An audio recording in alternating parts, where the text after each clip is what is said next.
अस्सलाम वालेकुम दोस्तों, कैसे हो। मुझे उम्मीद है कि आप सब सही हो गए। न्यू अपडेट के साथ मैं आपके सामने फिर हाजिर हो चुके हैं। अगर आप कुवैत में रहते हैं, कुवैत की खबरों से हमेशा के लिए अपडेट आना चाहते हैं, वीडियो को देखें। काफ़ी ज़्यादा इंपॉर्टेंट जानकारी मैं आपको देने वाला हूं और आप लोगों को बताने वाला हूं। कुछ नए कायदे कानून के हवाले से, गिरफ्तारी के हवाले से और भी इंपॉर्टेंट जानकारी है।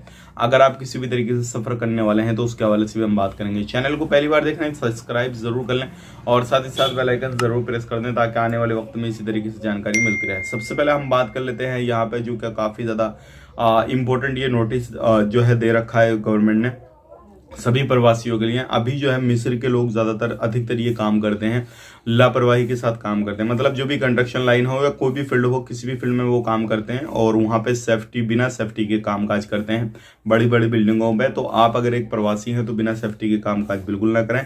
अपना जो भी काम है, अगर कोई भी कंपनी आपको सेफ्टी दे रही है तो उसको पूरे तरीके से सेफ्टी के साथ काम करें, अपनी जान की कीमत को देखें।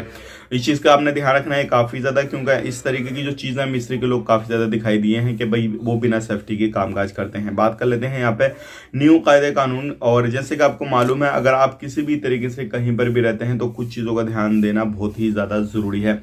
अब ड्राइवरी लाइसेंस के हवाले से एक बड़ी खबर आ रही है। अभी तक क्या था, 3 साल के लिए आपका एक बार में लाइसेंस लगता था, लेकिन अब कायदा कानून बदल गए हैं, सारी चीजें चेंज हो गई हैं।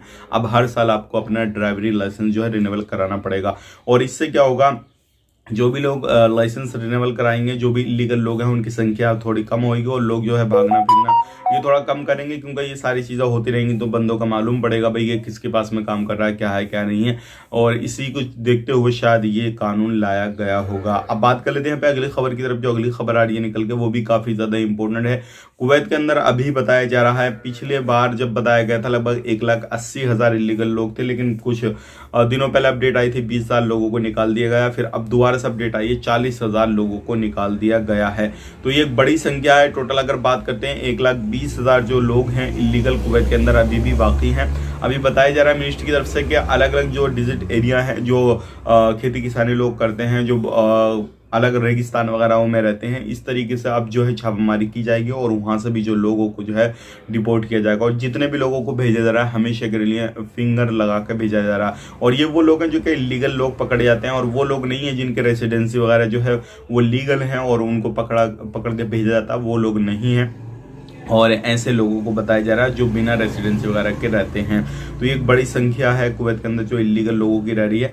तो आपका इसके बारे में क्या कहना है, क्या नहीं कहना। अगर आप सफ़र करना चाहते हैं तो ध्यान रखिएगा, जो भी आपके टिकट पे डिटेल्स वगैरह है सामान को लेकर, वो सारी चीज़ अच्छे से देख लेनी है। और कोई भी ऐसा इलीगल सामान आपने नहीं लेकर आना है जिससे आपको एयरपोर्ट पर परेशानी पड़े और आपके ऊपर कार्रवाई वगैरह की जाए। तो ये थी इंपॉर्टेंट जानकारी, मैंने आपसे शेयर कर दी। वीडियो अच्छा लगा लाइक करें, शेयर करें। इसी तरीके की इन्फॉर्मेशन के लिए हमारे चैनल को सब्सक्राइब कर लें।